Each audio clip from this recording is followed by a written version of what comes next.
Hola a todas y todos, soy Miguel Rábago y voy a tener el placer de compartir el curso, en este curso sobre control de convencionalidad, el curso sobre expectativas de la reforma constitucional en materia de derechos humanos en 2011.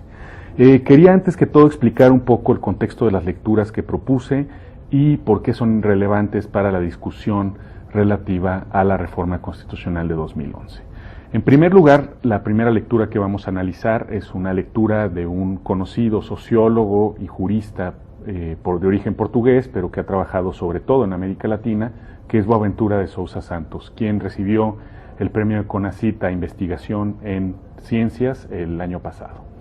Boaventura de Sousa Santos trata muchos de los problemas relativos al uso emancipatorio del derecho por parte de diferentes movimientos sociales. En esta lectura, que forma parte de un contexto más amplio de sociología jurídica crítica, que un libro que fue publicado tanto en Bogotá como en Madrid y que es conocido en América Latina de manera bastante amplia, se trata este tema sobre si el derecho puede ser emancipatorio. Este marco de la utilización emancipatoria del derecho nos permite a nosotros ver cuáles son estas expectativas de ciertos sectores sociales, como puede ser sociedad civil organizada, es decir, ONGs predominantemente de derechos humanos, pero también algunas ONGs que tienen impacto sobre derechos humanos, como pueden ser las organizaciones de tipo feminista, las organizaciones que tratan con pueblos indígenas, las organizaciones que tratan también sobre reforma democrática y reforma del Estado. Estos sectores sociales, además de que estuvieron involucrados, como se ve en una lectura introductoria que escribí, digamos, de 2 hojas para introducirnos al debate sobre la reforma constitucional en materia de derechos humanos desde la sociedad, todas estas organizaciones participaron activamente en diferentes proyectos de reforma que culminaron en la reforma de 2011. Entre ellos me gustaría destacar, aunque está también en este texto, el denominado Libro Azul, que es un esfuerzo realizado coordinado por la Oficina del Alto Comisionado de Naciones Unidas para los Derechos Humanos en México, y en el que participaron decenas de organizaciones de la sociedad civil y algunas académicas y académicos de diferentes institutos y centros de investigación, sobre todo ubicados en el Distrito Federal, pero no exclusivamente. Este libro azul, denominado Libro Azul, recoge hasta cierto punto las expectativas normativas de muchos de los actores sociales que trabajan con derechos humanos en el día a día, ya sea a través del litigio, ya sea a través de la incidencia legislativa, ya sea a través de casos de defensa específica de ciertas causas, a través de un discurso jurídico o a través de diferentes acciones legales. En este sentido, creo que es un buen documento para analizar las expectativas que se tenían en la reforma, ver cómo la reforma hasta cierto punto es un espejo también de este tipo de discusiones, está muy influenciada por estas discusiones que se dieron no solamente en la Oficina del Alto Comisionado, sino también en Cancillería, también en la Comisión Nacional de Derechos Humanos y en otros foros académicos y del sector público mexicano. Entonces, ahí es un primer momento de análisis, ver hasta qué punto se reflejan esas expectativas de la sociedad civil respecto a la reforma de 2011, si la reforma de 2011 realmente refleja esas expectativas o si, por otro lado, queda un poco corta de esas expectativas, o si realmente lo que se constitucionalizó, lo que se consagró en nuestro texto constitucional, responde en menor medida a esas expectativas o no. El segundo grupo de lecturas, que tiene que ver con un caso que fue resuelto en la Corte Constitucional colombiana y con una discusión relativa a todo el proceso social que llevó a ese caso, tiene que ver más con cómo se puede articular desde la sociedad civil, desde organizaciones de la sociedad civil, desde sectores académicos, desde una combinación, digamos, de actores sociales, una estrategia de litigio que utilice este tipo de reformas, por ejemplo, la que se puede ubicar en la Constitución de 1991 de Colombia y la implementación de la Corte Constitucional colombiana, o la que se puede ubicar en el periodo post-reforma del 2011 en México, y cómo abren estas reformas la posibilidad de litigios estructurales, de cambios sociales importantes y de cambios que afectan a partes de la población muy importantes. La primera advertencia que tengo respecto a estas lecturas es que quizá muchos de ustedes ubican a Colombia como un país, como es a cierto punto una aseveración muy certera, como un país muy distinto a México, con realidades sociales distintas, con una institucionalidad distinta, con una Corte Constitucional que no responde al modelo que tenemos de control constitucional en México, pero creo que las lecciones que podemos ver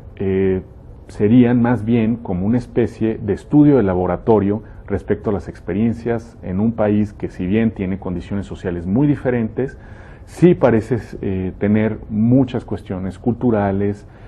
problemas económicos y problemas de carácter político similares a algunos de los que se dan en México, con todas las distancias que pueda haber entre la sociedad colombiana, entre el Estado colombiano, entre el sistema jurídico colombiano y el sistema jurídico mexicano, la sociedad mexicana y el Estado mexicano. Sin embargo, el caso que vamos a analizar y las discusiones teóricas se centra en un tema que no nos es ajeno, que es el tema de desplazados. Sin llegar a las dimensiones que se dieron en Colombia durante el conflicto armado interno, en México sí tenemos una serie de personas que se ven desplazadas por violencia atribuida a diferentes conflictos relacionados, no con un conflicto armado con actores de tipo ya sea de guerrillas o de autodefensas o paramilitarismo, sino derivado de un conflicto armado casi interno, casi en esas categorías, derivado de la lucha contra el narcotráfico y de la presencia de grupos de delincuencia organizada que contestan los territorios y violentamente con los órganos del Estado y también violencia entre órganos del Estado. Por ello, creo que es muy importante ver este ejemplo de desplazados en Colombia para ver cómo un litigio en materia de derechos humanos que se abre a través de estas reformas con todas las particularidades que tiene en México, se puede, digamos, darnos ciertas soluciones similares, no iguales, no idénticas, no calcables, no exportables, ¿no?, a las que se dan en Colombia. Y también ver cómo la reforma crea unas expectativas a grupos sociales que se sienten excluidos, digamos, del proceso jurídico ordinario, de las formas jurídicas tradicionales, y estos grupos pueden accionar estos sistemas para conseguir cierto tipo de ejercicio de sus derechos. De ahí discutiremos varias cuestiones como los problemas de ejecución de la sentencia, los problemas de acceso a estos sistemas de garantía de protección de derechos humanos, por ejemplo, las limitaciones que tiene nuestro sistema jurídico al acceso a este tipo de litigios en comparación a los que existen en Colombia, también, pero esencialmente lo que trata este curso es no solamente estas cuestiones más técnicas jurídicas, más relacionadas a la propia naturaleza de los procedimientos de protección de derechos humanos en cada uno de los países, sino entender la relación muy complicada que existe entre movimientos sociales, sociedad civil organizada en materia de derechos humanos, el Estado y las reivindicaciones a través de los tribunales en materia de derechos humanos.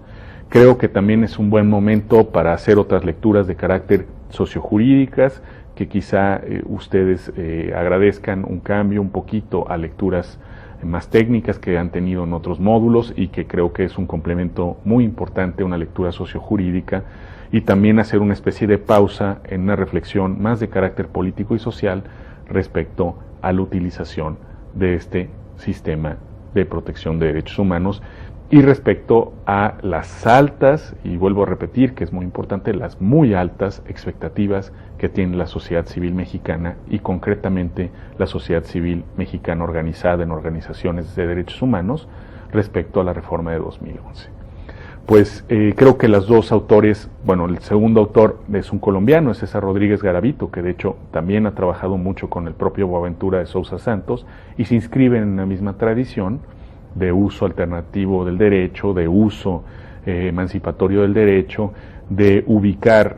las luchas jurídicas tanto en instituciones como fuera de las instituciones y relacionadas al propio diálogo social que existe. Creo que ambos autores, creo que ambas lecturas, o en el segundo caso, el siguiente grupo de lecturas, tanto el caso como los comentarios al caso, nos van a ayudar mucho a discutir estas expectativas y ver desde el punto de vista que tienen ustedes como juzgadores, como impartidores de justicia o como parte integral de la administración de justicia, a lo que se van a ir encontrando respecto a las exigencias, las peticiones, los acercamientos que haga la sociedad civil respecto a la reforma del 2011. Yo solamente pues agradezco mucho digamos, su atención y espero tener un diálogo muy fluido a través de los diferentes foros que tenemos de discusión y pues quedo a sus órdenes. Muchas gracias.